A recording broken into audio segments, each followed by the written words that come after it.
Bonjour et bienvenue à cette émission Passionnément chercheur où nous avons l'honneur et le plaisir d'avoir parmi nous aujourd'hui la lauréate de la finale nationale du grand concours Ma thèse en 180 secondes, mademoiselle Fanil Nien Ramanchinzak. Bonjour Fanil. Bonjour Tatel et merci de m'avoir invitée dans cette émission. En parlant de Ma thèse en 180 secondes, qu'est-ce qui vous a incité à participer au concours ? Je veux me souvenir de ma thèse non seulement comme une aventure scientifique, en fait je veux m'en souvenir comme une aventure complète. Donc quand j'ai vu l'annonce présenter sa thèse devant un public profane en 3 minutes dans des termes simples, je me suis dit je relève le défi, je m'inscris et on va voir où est-ce que ça va me mener. Et sans aucune prétention aucune, voilà où ça m'a mené. Encore bravo et félicitations pour ce beau parcours. Et puisque aujourd'hui on va plutôt parler objectif doctorat, donc est-ce que vous pourriez nous dire à quelle école doctorale vous êtes attaché et nous parler un peu plus de votre laboratoire d'accueil? Je suis inscrite à l'école doctorale Gestion des ressources naturelles et développement, qui est une école doctorale rattachée à l'école supérieure des sciences agronomiques.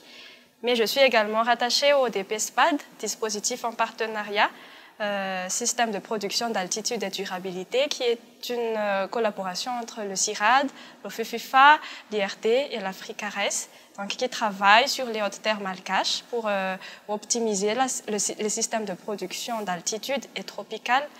Et ma thèse s'inscrit dans ce cadre-là. Donc je travaille sur les hautes terres de Madagascar, dans la région de Vakna-Karaj. D'accord. Vous avez dit, le riz, c'est la vie. Donc maintenant, nous allons parler de votre sujet de thèse proprement dit. Est-ce que vous pouvez nous dire l'intérêt scientifique et pratique par rapport à d'autres recherches qui ont été effectuées par d'autres scientifiques travaillant dans le même domaine? Le riz, c'est la vie. Je voulais montrer d'une manière différente la phrase fétiche quand on parle du riz. Le riz, c'est l'aliment de base des Malagasy. Mais c'est vrai, nous mangeons du riz matin, midi et soir. L'intérêt de mon thème, c'est que pour qu'on puisse manger autant de riz, la bonne production commence par une bonne variété. On peut cultiver n'importe quelle variété sur n'importe quel sol, mais si elle n'est pas adaptée aux conditions dans lesquelles elle s'insère, on n'aura pas une bonne production. Je ne dirais pas que les recherches déjà menées ne sont pas relevantes, bien au contraire, c'est grâce à elles qu'on a pu identifier les variétés qui sont les plus performantes cultivées en ce moment. Disons juste qu'on arrive à un moment où la science ne peut plus se cloîtrer toute seule dans son coin. Elle doit faire l'approche, faire ceux pour qui on fait la recherche. Et justement, on fait la recherche pour les agriculteurs. Mon thème s'inscrit dans ce sens-là, faire la science pour les agriculteurs. Justement, vous avez parlé de variété. Pourriez-vous nous dire un peu plus qu'est-ce que c'est que la sélection variétale? La sélection variétale, c'est le processus par lequel on choisit quelle variété on va offrir aux agriculteurs. Donc, au début, on a des parents qui ont des caractères qu'on voudrait bien avoir sur les variétés. Donc, on les croise.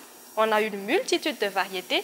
Donc, on choisit parmi elles quelle est la variété qui est la plus performante qu'on va offrir aux agriculteurs. En fait, c'est comme un concours où au début, on a beaucoup de candidats et on élimine quelques-uns petit à petit et à la fin, on aura une quantité limitée de variétés, mais qui sont performantes. Maintenant, une question très pertinente. Nous aimerions savoir où est-ce que vous avez effectué votre travail de recherche et comment. C'est-à-dire, est-ce que vous avez travaillé comme des paysans ou avez-vous travaillé juste avec les paysans? Pour répondre à la question où, donc la thèse se fait dans la région de Vakna-Karaj, dans la commune Amboumiriv et Anjanmanilaj. Pour répondre à la question comment, donc je travaille avec 20 agriculteurs durant les deux dernières années. Nous avons testé 50 variétés de riz pluvial. Pour répondre à la question est-ce qu'on fait comme les agriculteurs ou avec les agriculteurs, c'est les deux réponses.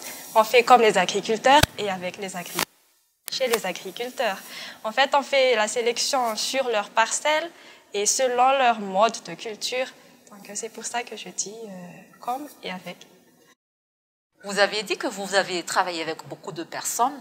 Nous aimerions savoir si vous avez rencontré des obstacles lors de la réalisation de vos travaux. Si oui, comment avez-vous fait pour les contourner? La principale difficulté, c'est l'organisation. Parce que gérer une vingtaine d'essais paysans, c'est gérer une vingtaine de situations différentes. Surtout qu'il ne s'agit pas seulement de cultiver du riz. On doit s'adapter à leur quotidien, à leur emploi du temps, à leurs conditions. Et dans ces cas-là, on doit faire preuve de beaucoup de compromis et de réalisme et toujours garder dans la tête les objectifs de la thèse. Alors là, ça c'est du travail ambitieuse. Et justement, en parlant d'ambition, pouvez-vous nous dire quelles sont vos ambitions personnelles et professionnelles après la thèse? Je suis réaliste. Je sais que ma thèse ne résoudra pas entièrement le problème du riz à Madagascar, mais si elle peut avoir un impact, aussi petit soit-il, je serai très satisfaite. Et je suis convaincue que l'agriculture, c'est l'avenir de Madagascar, même si la situation ne permet pas réellement d'en être certain. Nous avons des ressources, nous avons des main-d'œuvre, nous avons des chercheurs très motivés.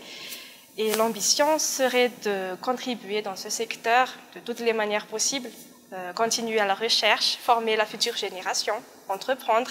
Je ne rejetterai aucune possibilité, je veux tout tenter. Merci. Donc, pour clore cette émission, un petit mot pour la fin? Un petit mot, je dirais 2 mots. Premièrement, je voudrais inciter les doctorants à participer à ce genre d'exercice. C'est quelque chose qui permet de mesurer notre capacité à communiquer, c'est très enrichissant. Et je parle avec toute la timidité qui me caractérise. Si moi, je peux le faire, tout le monde peut le faire. Et deuxièmement, je suis honorée de représenter Madagascar à la finale internationale. Je suis consciente de la pression énorme que ça représente, mais je promets de tout faire pour ramener la coupe à la maison.